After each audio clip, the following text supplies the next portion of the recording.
Hello student.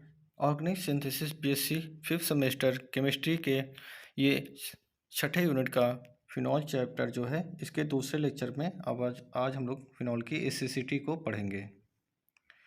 Comparison of acidity of phenols and carboxylic acid. आज हम लोग इस लेक्चर में सबसे पहले देखेंगे कि इसके पहले के लेक्चर में हम लोग acidity of phenols and alcohols को कंपेयर किए थे। आज हम लोग acidity of phenols and carboxylic acid को कंपेयर करेंगे।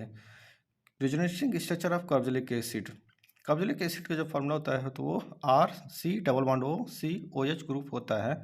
इसमें अगर हम लोग देख रहे हैं कि हमारा जो O सिंगल बॉन्डेड है उसका जो लोन पेयर्स अगर मूवमेंट कर रहा है हमारे कार्बोनिल साइड ग्रुप में, तो देख रहे हैं कि इसके लोन पेयर लोन ऑक्सीजन होता है जो डबल बॉन्ड का होता है वो इंटरचेंज होता है। इसमें देख रहे हैं कि जो कार्बन ऑक्सीजन के बीच में पहले जो डबल बॉन्ड थी वो अब सिंगल बॉन्ड में कन्वर्ट हो गई, और जो पहले की कार्बन ऑक्सीजन के बीच में जो सिंगल बॉन्ड से जुड़ा हुआ था वो अब डबल बॉन्ड में हो जा रहा है। तो इसमें देख रहे हैं कि जो हमारा फिनोलिक या OH ग्रुप है उसका जो लोन पेयर है वो कार्बोनिल ग्रुप के साइड मूव कर रहा है, क्योंकि उधर क्या होता है कि वो हमारा न्यूक्लियोफिलिक सेंटर होता है और इलेक्ट्रॉन उधर मूव करते हैं, जिसके कारण देख रहे हैं कि एक रिजोनेटिंग स्ट्रक्चर बनना है। एक मेजर कंट्रीब्यूशन और दूसरा माइनर कंट्रीब्यूशन है। जो पहला स्ट्रक्चर है वो मतलब कि इसकी परसेंटेज ज़्यादा होती है रिजोनेटिंग स्ट्रक्चर में होती है। जैसे कि ये आपका 80% होगा वो, तो दूसरा वाला माइनर कंट्रीब्यूशन 20% होगा। The carboxylate anion exhibit following resonating structure. अगर हम लोग ये तो हमारा एसिड का रेजोनेटिंग स्ट्रक्चर था। अगर हम कार्बोक्सिलेट आयन का करेंगे जिससे हम एसिड से H+ निकाल देंगे, तो देख रहे हैं कि जो हमारा कार्बोक्सिलेट आयन का जो रेजोनेटिंग स्ट्रक्चर है उसमें क्या कहते हैं, H+ को निकाल देते हैं तो हमारा ऑक्सीजन के पास ऑक्सीजन O- फॉर्म में एग्जिस्ट प्राप्त होता है, जो कि हमारे जो उसके लोन पेयर्स होते हैं वो कार्बोनिल साइड मूव करते हैं, और हमारा जो पहले से कार्बन ऑक्सीजन के डबल बॉन्ड वाला ऑक्सीजन आइटम जुड़ा था वो अब सिंगल बॉन्ड में कन्वर्ट हो जा रहा है। अब हम लोग कंपेयर कर पा रहे हैं जो पहला दूसरा स्ट्रक्चर है और तीसरा चौथा स्ट्रक्चर है। देख रहे हैं कि जो पहला दूसरा स्ट्रक्चर है वो क्या है, आपके नॉट इक्विवेलेंट, वो दोनों सेम नहीं हैं, जबकि हमारे जो तीसरा चौथा स्ट्रक्चर है वो बिल्कुल ही इक्विवेलेंट हैं।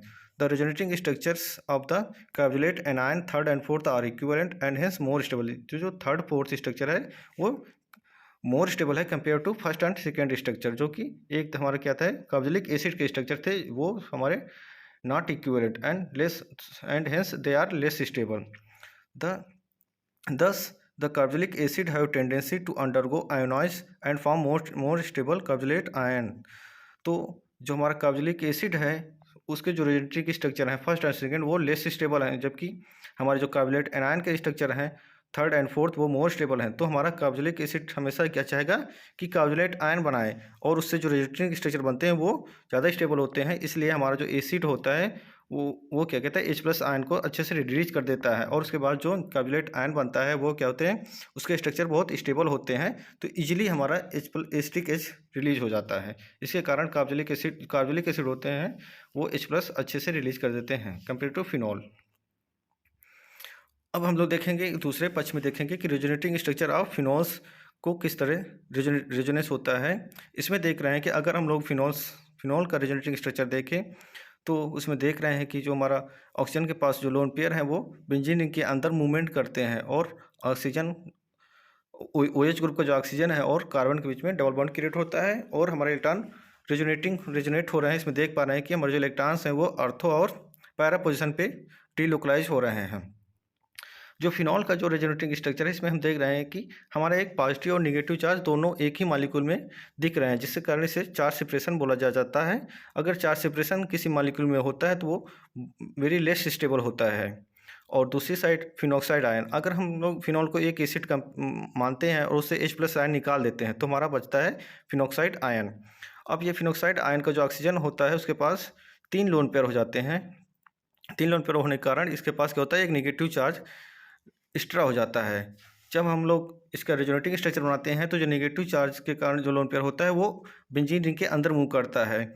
जैसे ही वो बेंजीन रिंग में मूव करता है ऑक्सीजन के पास 2 लोन पेयर बचते हैं और वो न्यूट्रल टाइप में हो जाता है, और जो एक्स्ट्रा इलेक्ट्रॉन था वो बेंजीन रिंग में सप्रेस हो जा रहा है, जो कि रेजोनेटिंग स्ट्रक्चर में दिख रहा है हमें कि जो ऑक्सीजन पर एक्स्ट्रा लोन पेयर था इलेक्ट्रॉन के फॉर्म में, वो अब रिंग के अंदर डिलोकलाइज हो रहा है। पहले वो ऑक्सीजन के पास केवल प्रेजेंट था, अब वो पूरे रिंग में डिलोकलाइज हो जाने के कारण ये, और देख रहे हैं कि इसमें केवल एक ही चार्ज है, वो भी निगेटिव। यहाँ पे दो चार्ज नहीं है, पॉजिटिव निगेटिव, तो यहाँ पे चार्ज सेपरेशन नहीं है, जिसके कारण फिनॉक्साइड आयन क्या होता है, मोर स्टेबल होता है।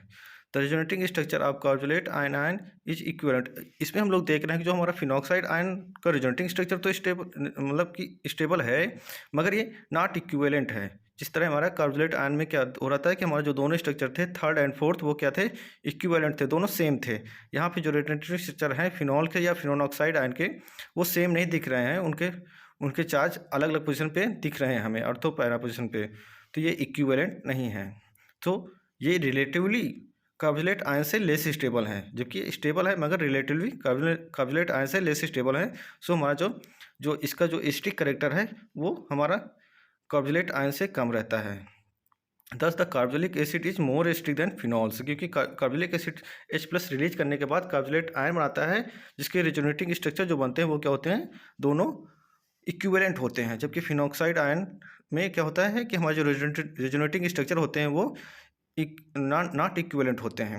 Relative acidic order of the some common compounds, तो जो हमारे बेसिक एसिड और फिनॉल्स पाए जाते हैं, उनका जो वाटर, अल्कोहल, जिनमें एक OH ग्रुप होता है, उनकी हम लोग एसिडिटी को ऑर्डर में अरेंज करते हैं। देख रहे हैं कि जो कार्बोलिक एसिड होता है वो सबसे ज़्यादा एसिडिक होता है, फिर कार्बोलिक एसिड होता है, फिर उसके बाद हमारा फिनॉल का आता है नंबर, और हमारा फिर वाटर आता है, और उसके बाद सबसे लास्ट में आता है अल्कोहल। तो देख रहे हैं कि वाटर अल्कोहल से ज़्यादा एसिडिक है, अल्कोहल उससे भी कम एसिडिक है, तो सबसे कम एसिडिक नेचर किस में होता है, अल्कोहल में होता है।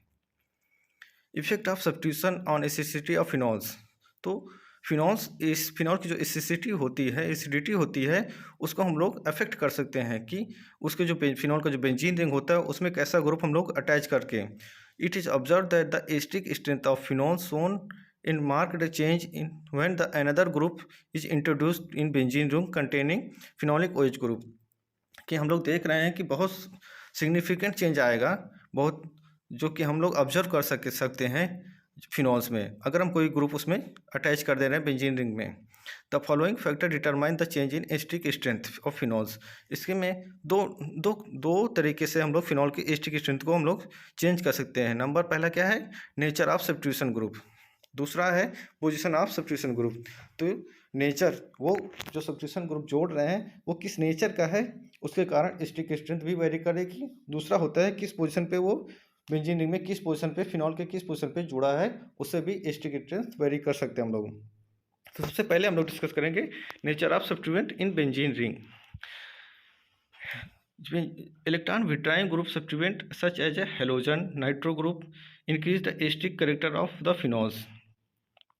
Electron withdrawing group helps the delocalization of negative charge on phenoxide ion, thus helps to stabilize the phenoxide ion and thereby increase the acidic strength of the phenol.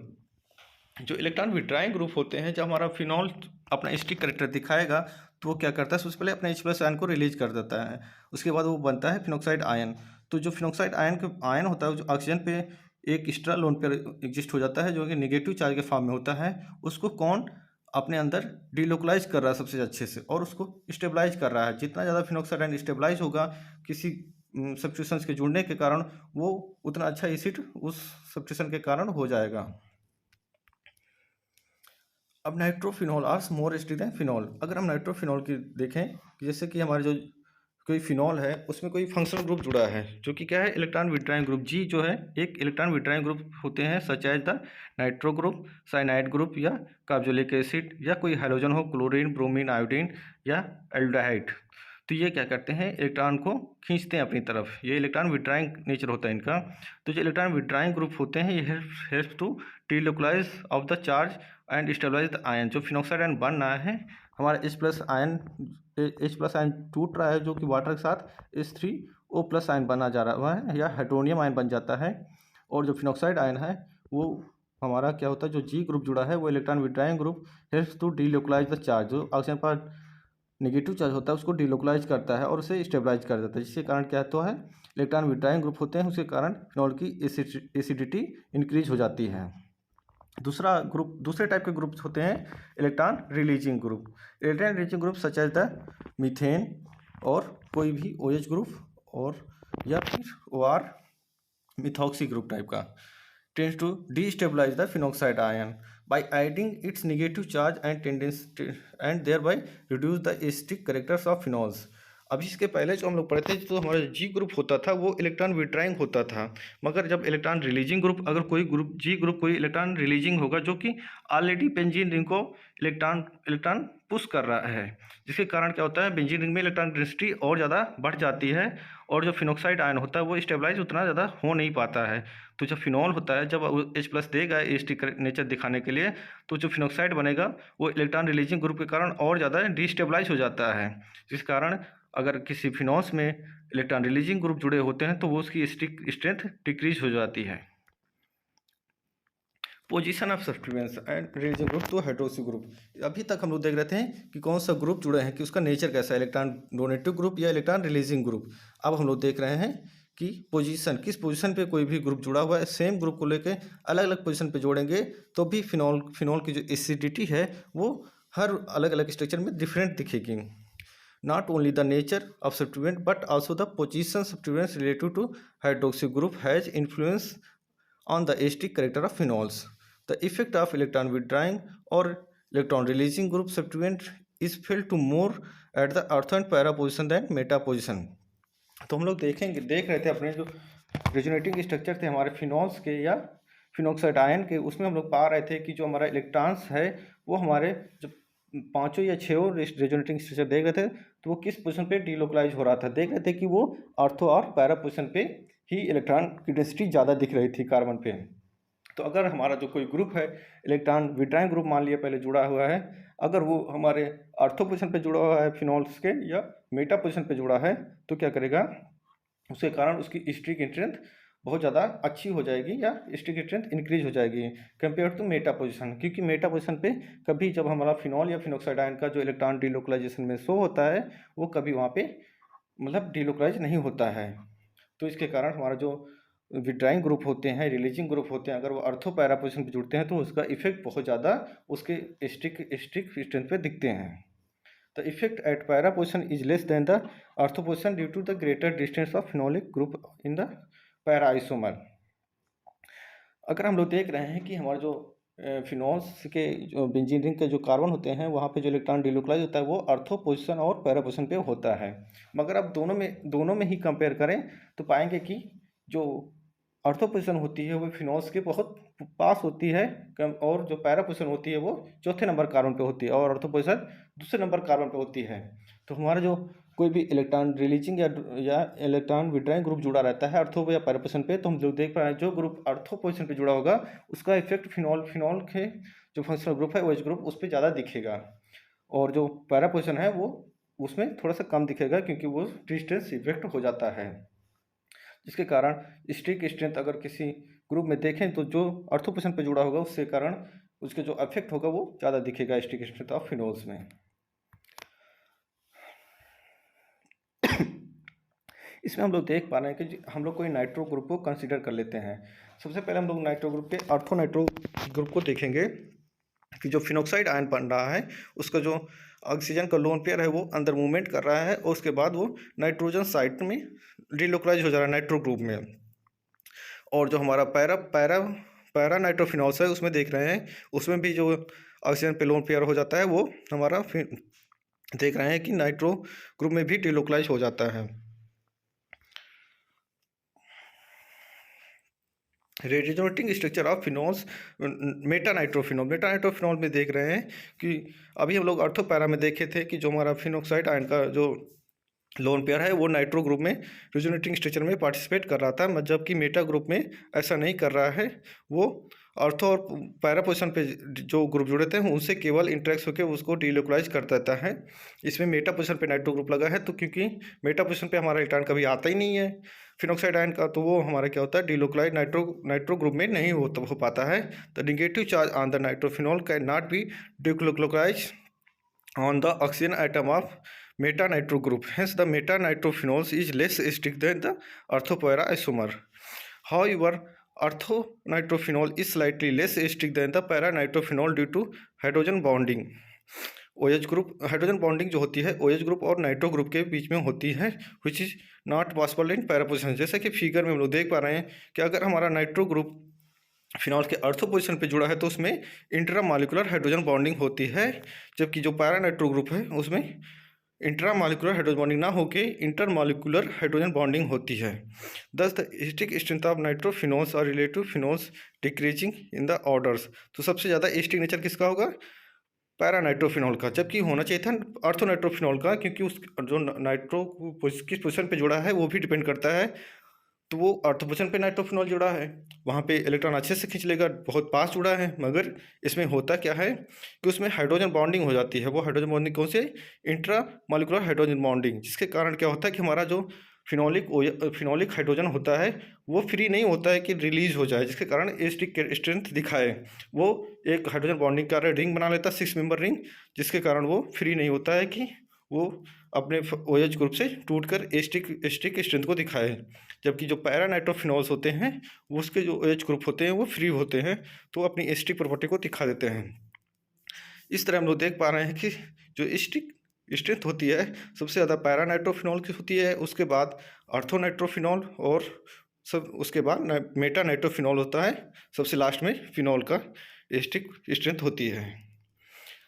इसी के साथ आज का लेक्चर यहीं पे समाप्त होता है। बाकी के टॉपिक को नेक्स्ट लेक्चर में कवर करेंगे। धन्यवाद।